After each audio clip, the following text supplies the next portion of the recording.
Elon Musk stepping out of the lab and into the limelight, appearing on the Colbert Report to discuss everything from supervillains to jetpacks. But in the wake of recent events, it was his comment about commercial airliners that really caught our attention. There's a real opportunity to have a vertical takeoff and landing electric supersonic jet. Electric jet? Yeah. Does it shoot sparks out the back? I don't understand.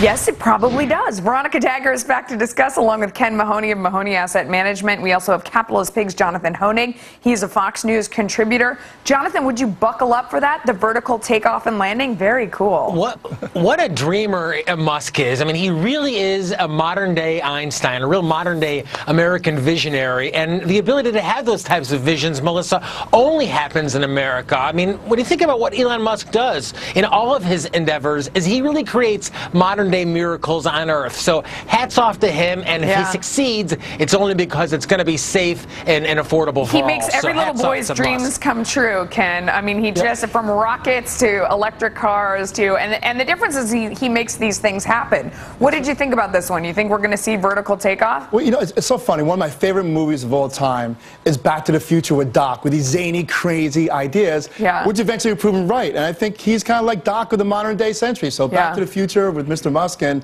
you know, I definitely love his vision and his innovations. And there are obviously planes that already do this, but he's talking about bringing it to everyone. Veronica, what do you think? I think he's innovative. He's creative. Actually pulling this off, though, seems like a really expensive venture. Oh, it's always expensive when it comes to Elon. With him, so we'll see if it actually happens. That's where investors come in. Nothing good comes cheap. Facebook may soon be riding shotgun with folks at Uber. Mark Zuckerberg reportedly in talks to add the ride-sharing service to Facebook's Messenger app.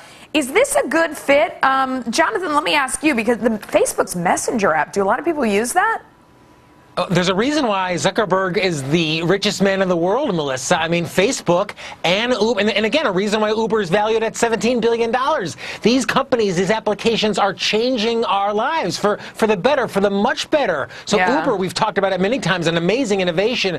To integrate that with Facebook, I think could be marvelous for all who use. It strikes me as a better deal for Facebook. I mean, Uber really has the cool factor right now. I was watching an episode of, Ray Donovan, a very hot show on right now. They're talking about Uber. They would never talk about Facebook. Ken, what do you think? Yeah, it's a strategic partnership that makes sense. You're going to see more and more of these alliances, and Facebook is, I don't know which way. Sometimes I think Uber is going to be more a beneficiary of this. I mean, gosh, Facebook has a lot more users, so I think it's going to see more of these alliances as we go further. Yeah, Veronica, which of these companies do you like better? I mean, do you think Uber's in there for the long run? They still have a long, a tough road to hoe. They have a tough road to hoe. I think Facebook has sort of that first starter advantage.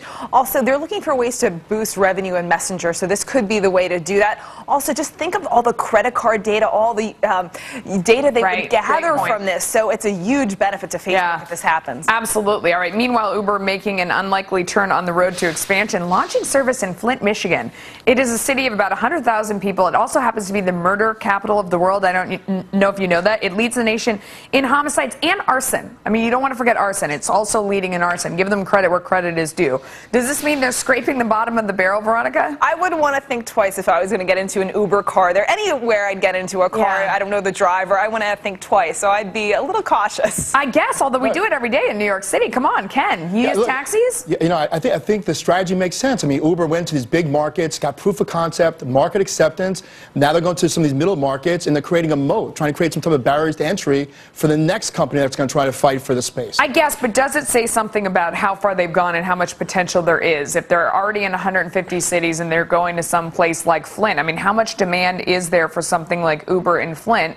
It seems like parking is more available. People are more likely to take their own cars. I mean, this is one of the problems they're solving, right? What do you think? Melissa, they're creating the demand, and the fact they're showing up in Flint demonstrates Uber's success. I mean, what killed Flint, what made it the murder capital of the world, was the dominance of the unions. Uber and UberX, which you mentioned, is non-union. That's either thriving, and Flint and every other union-dominated environment is crumbling. No, and I mean, arson capital, sometimes when you set a fire, you got to get away quick. You need Uber to get you out of there. So I guess now that I think about it, it makes perfect sense. Thanks, guys. All right,